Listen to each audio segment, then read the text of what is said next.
के सभी एलिमेंट्स के ऑर्डर्ड पेयर से हमें मिलता है ए एंड बी का Cartesian product A cross B. Ordered pair मतलब अगर फर्स्ट एलिमेंट ए सेट का है तो सभी पेयर्स में फर्स्ट एलिमेंट ए सेट का ही रहेगा, ऑर्डर चेंज नहीं होगा।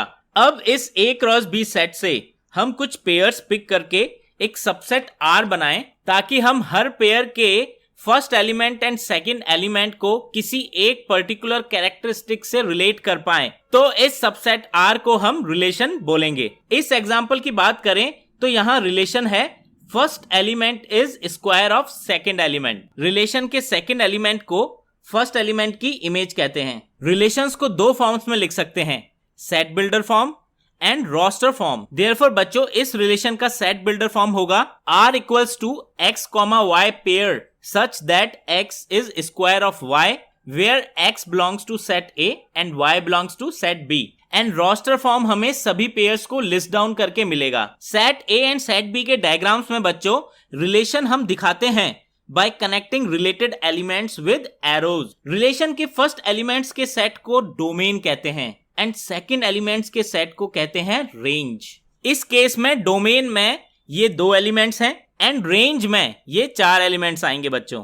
एक टर्म और यूज आता है बच्चों कोडोमेन, जो सेट बी के सभी एलिमेंट्स का सेट होता है। इस केस में बच्चों कोडोमेन में 5 टर्म्स होंगी। रिलेशन 3 टाइप्स के हो सकते हैं, reflexive, symmetric and transitive. Reflexive relation वो हैं जिनमें for every element A belongs to set A there is a pair A, A belonging to the relation R।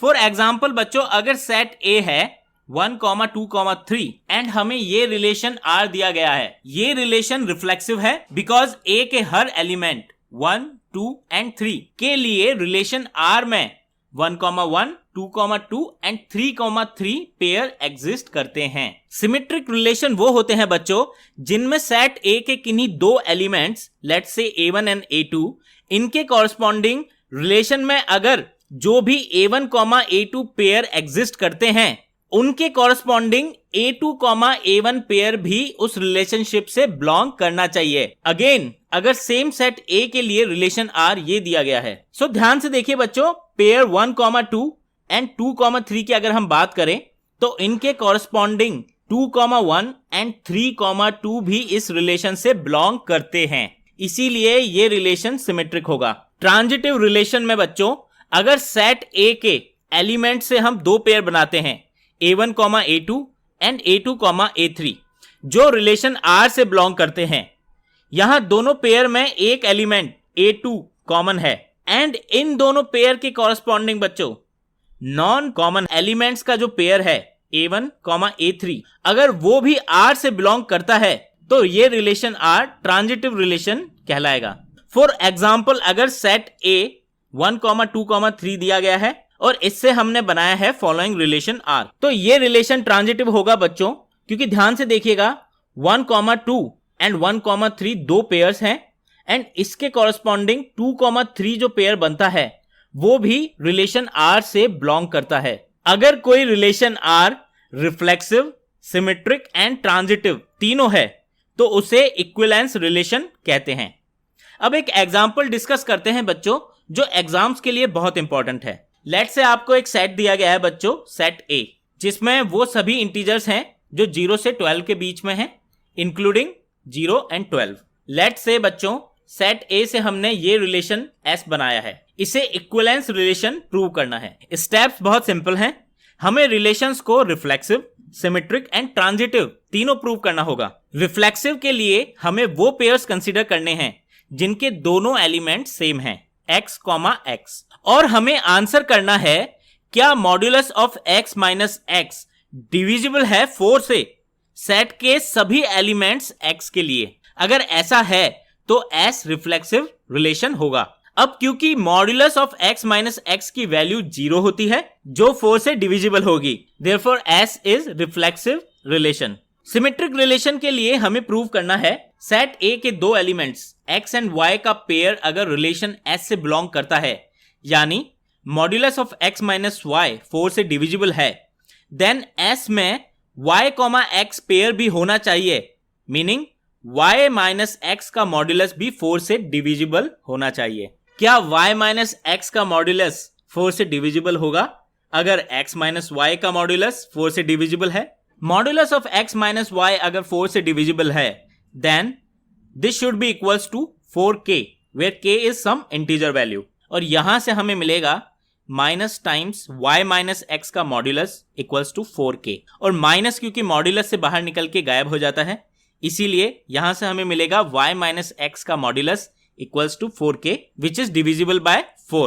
Therefore pair y, x भी relation s से belong करता है, hence s is symmetric relation. Transitive relation prove करने के लिए हमें set A के दो पेयर्स लेने होंगे, x, y and y, z, जो रिलेशन s से बिलोंग करते हैं, मीनिंग x, y का modulus is divisible by 4 and y minus z का modulus is also divisible by 4। ये बातें हमें गिवन है, तो हमें प्रूव करना होगा x, z जो थर्ड पेयर है वो भी रिलेशन s से बिलोंग करेगा, यानी कि modulus of x minus z is also divisible by 4। If both x minus y and y minus z, इन दोनों का जो मॉड्यूलस है अगर डिविजिबल है 4 से, then we can write modulus of x minus y equals to 4 times k and modulus of y minus z equals to 4 times k dash, where k and k dash again are some integers. x minus z के modulus की अब बात करते हैं, इसको हमें 4 से divisible prove करना है। इसे हम ये भी लिख सकते हैं modulus of x minus z equals to modulus of x minus y plus y minus z। तो इसे हम फर्दर सिंप्लीफाई करके लिख सकते हैं modulus of plus minus 4k plus minus 4k dash. तो यहां आप देख सकते हैं 4 मॉड्यूलस से बाहर आ जाएगा and therefore x minus z का मॉड्यूलस भी 4 से डिविजिबल होगा, hence x, z also belongs to relation s.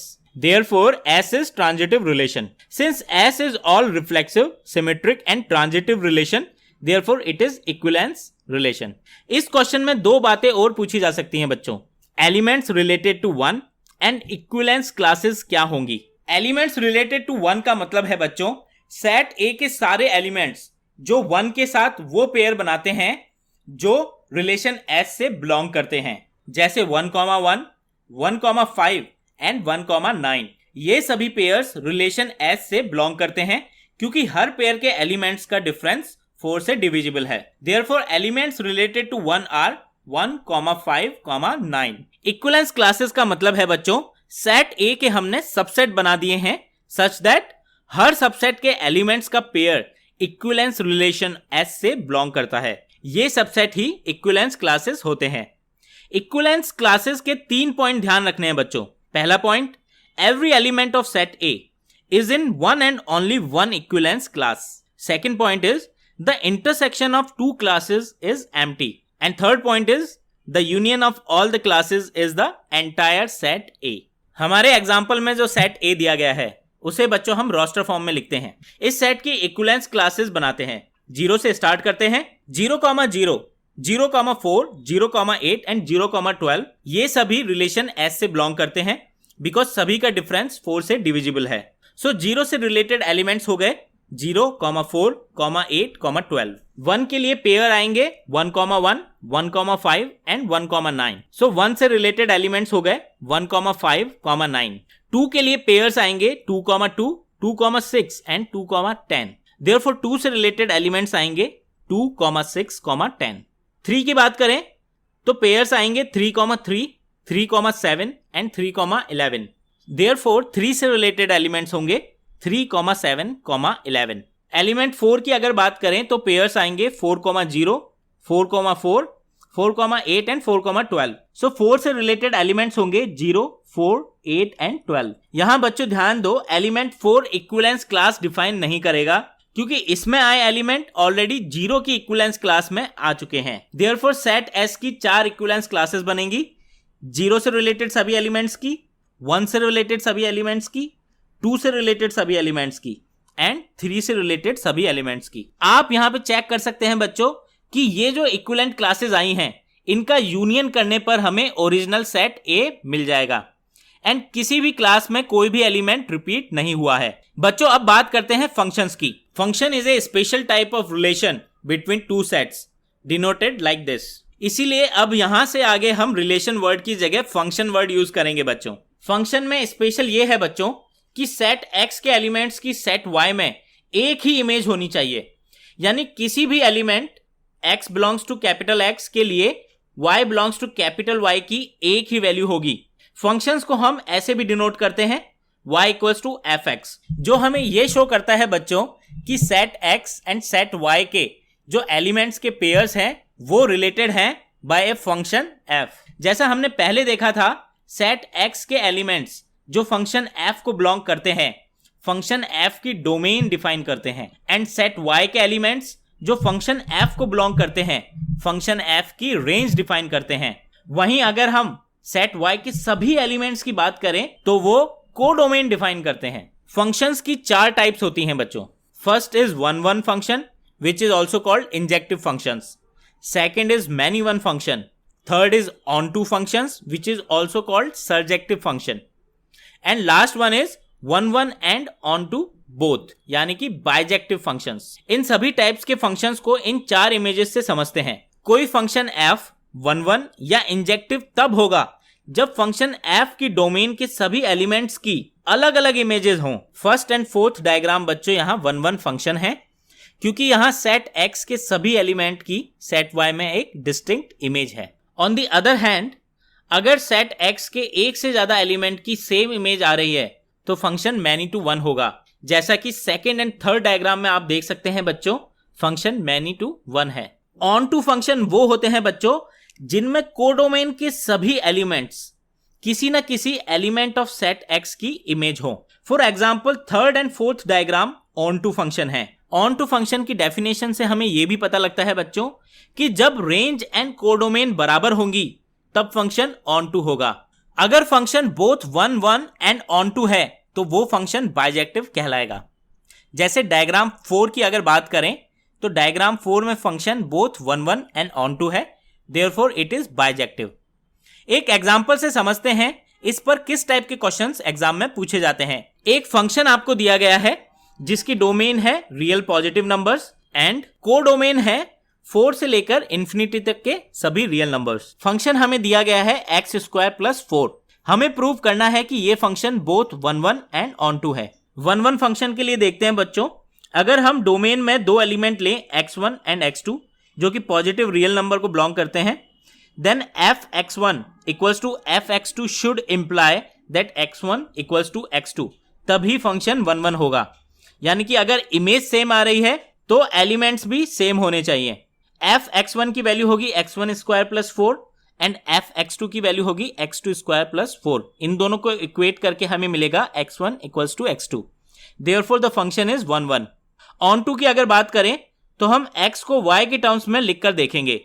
y equals to x square plus 4 हमें गिवन है, यहां से हमें मिलेगा x square equals to y minus 4 और x equals to under root y minus 4। Now since हमें codomain दे रखी है 4 या 4 से बड़े सभी real numbers, therefore y minus 4 हमेशा पॉजिटिव रहेगा एंड y की हर वैल्यू के लिए x की कोई ना कोई वैल्यू हमें जरूर मिलेगी। Therefore function f is onto. अगर बच्चों मान लो हमें कोडोमेन दी गई होती 2 या 2 से बड़ी सारी रियल वैल्यूज, तब थोड़ी गड़बड़ हो जाती, देन ये फंक्शन ऑन टू नहीं होता, बिकॉज y की 2 से 4 के बीच में अगर हम वैल्यू देखते तो y माइनस 4 हमारा नेगेटिव होता एंड x की कोई भी पॉजिटिव रियल वैल्यू हमें नहीं मिलती।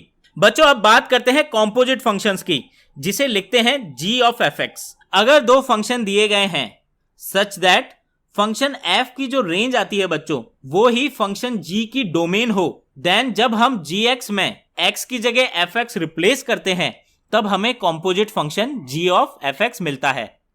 फॉर एग्जाम्पल अगर हमें 2 फंक्शंस दिए गए हैं fx equals to cos x and gx equals to 3x square, then g of fx निकालने के लिए हम सिंपली gx फंक्शन में x की जगह फंक्शन f की वैल्यू cos x रख देंगे और यहां से हमें मिलेगा 3 cos x होल स्क्वायर। अब डिफाइन करते हैं आइडेंटिटी फंक्शन बच्चों। अगर कोई फंक्शन f है जिसकी डोमेन x है and codomain y, then we will define identity function ix। अगर फंक्शन fx की x के हर एलिमेंट के लिए वैल्यू उस एलिमेंट के बराबर आ रही है, यानी fx equals to x where x belongs to capital X, then fx is an identity function ix। अब बच्चों बात करते हैं इन्वर्टिबल फंक्शंस की। अगर आपको फंक्शन दे रखा है f जिसकी डोमेन x है and codomain y and there exist a function g जिसकी डोमेन y है एंड कोडोमेन x है such that g of fx एक आइडेंटिटी फंक्शन है ix एंड बच्चों f ऑफ gx भी एक आइडेंटिटी फंक्शन है iy। तो फंक्शन g को फंक्शन f का इनवर्स कहेंगे एंड इसे हम f टू द पावर -1 से भी डिनोट करते हैं। इनवर्स एग्जिस्ट करने के लिए सबसे मस्ट कंडीशन है function f should be bijective यानी बोथ 1 1 एंड ऑन टू। अगर फंक्शन f को इन्वर्टिबल प्रूव करना है तो इसे 1 1 and onto function prove करना होगा। अब बच्चों अगर y इक्वल्स टू fx का आपको इनवर्स निकालना है तो सिंपली x को y की टर्म्स में आप लिख दीजिए जिससे आपको मिलेगा x in terms of some function of y। यही फंक्शन g फंक्शन f का इनवर्स होगा। फॉर एग्जाम्पल अगर फंक्शन f दिया गया है fx equals to 4x plus 3 divided by 3x plus 4। इस फंक्शन का इनवर्स निकालने के लिए बच्चों सबसे पहले हम y equals to 4x plus 3 divided by 3x plus 4 में x को y की टर्म्स में रिकैलकुलेट करेंगे। ये वैल्यू यहां से आएगी x equals to 4y minus 3 divided by 4 minus 3y। Now this function 4y minus 3 divided by 4 minus 3y is inverse of our original function f। बच्चों इस तरह लेस देन